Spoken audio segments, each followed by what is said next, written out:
Face aux effets du changement climatique, les pays font de plus en plus recours à l'agroforesterie. Dans les plateaux ouest, l'association pour la promotion des arbres fertilitaires et la foresterie, APAF Togo, accompagne les paysans dans ce sens. C'est via le projet TIVE. Les avantages sont multiples à la fois pour les paysans que pour les communautés bénéficiaires. Et pour en parler, nous sommes avec Kokou Baïta, directeur exécutif de APAF Togo. Monsieur le directeur exécutif, bonjour.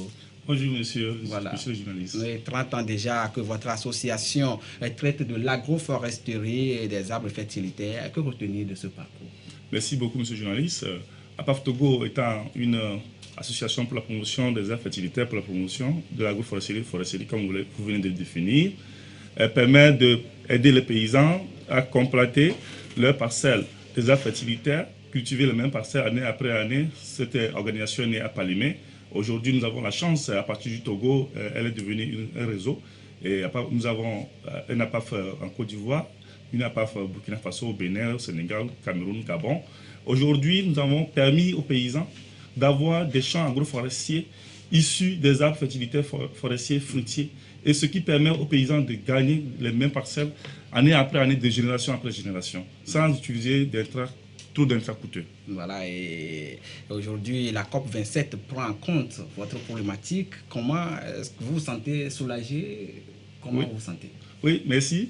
Et effectivement, c'est vrai, ils ont pris de bons engagements, nous les remercions. Nous souhaitons que ça continue toujours, parce qu'avec cet événement qui traîne partout, et aujourd'hui, le changement climatique, elle est générale et tout le monde est inclus et nous devons tous y participer. Nous souhaiterons qu'il y ait plus d'amélioration dans la prise de décision dans ce sens, parce que l'agroforesterie est la solution meilleure pour la lutte contre le changement climatique et pour le développement socio-économique de nos paysans.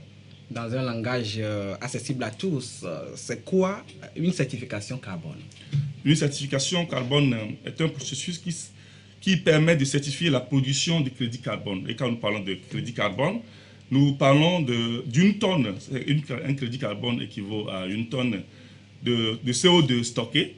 Quand nous parlons de CO2, nous savons tous que souvent dans nos villages ou bien dans nos enfances, on nous disait qu'il ne faut pas dormir sous les arbres la nuit parce que les arbres dégagent des gaz qui sont toxiques.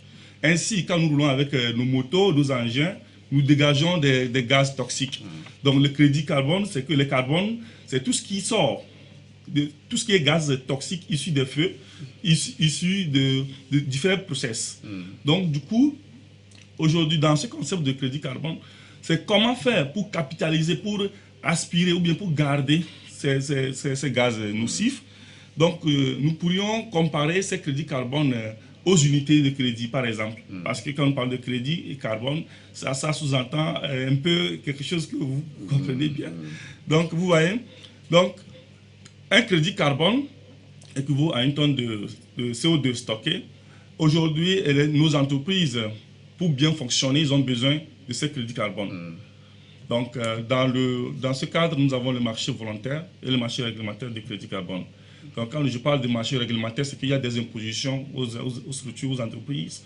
C'est qu'ils doivent contribuer à planter des arbres, qui doivent grandir comme ça, de telle façon pour capitaliser cette quantité de carbone. Et quand je parle de quantité de carbone, je parle des arbres qui devaient perdurer dans le temps, des arbres qui devaient grandir.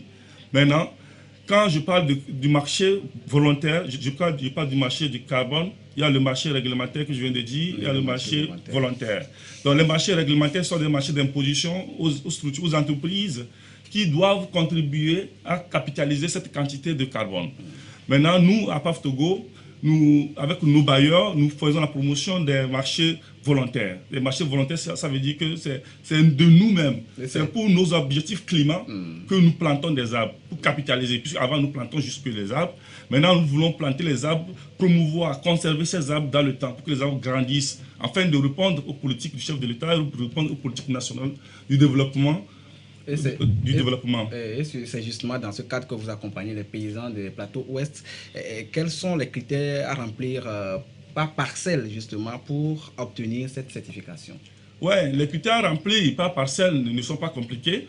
Pour bien obtenir les crédits carbone, il faudrait suivre certaines mesures. Parce que quand nous parlons des crédits carbone, nous parlons des certifications.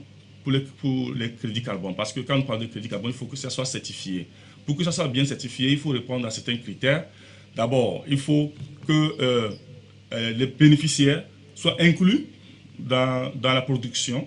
Il faudrait que les superficies qui seraient complétées respectent certaines normes. Ça veut dire que nous, à PAF Togo, nous ne plantons pas dans les forêts. Donc, pour que le crédit carbone soit valorisé au sein de APAF Togo, il faudrait que nous complétons les surfaces vides, c'est que les zones non forêts. Donc, nous laissons tout type de forêt, nous complétons de nouveaux champs, de nouveaux parcelles. Donc, pour que le crédit carbone soit valorisé, il faudrait que ce soit une nouvelle plantation, une plantation qui n'est pas dans la forêt. Donc, nous plantons dans les zones déboisées, non forêt, avec une superficie de à moyenne demi-hectare et qui doivent être conservés dans le temps. Donc, voici les critères nécessaires pour que les crédits carbone soient valorisés sur une superficie. Et qu'est-ce que cela procure justement aux paysans et à la communauté dans laquelle vous mettez en œuvre votre projet? Le crédit carbone, cette histoire est très avantageuse pour nos communautés, nos papas, mamans paysannes, parce que non seulement ils auront les champs, non seulement ils auront les plantations, ils auront les cultures, ils auront tout ce qui est très important, les rendements élevés, ils auront tellement d'appui et d'assistance dans l'installation de leurs champs.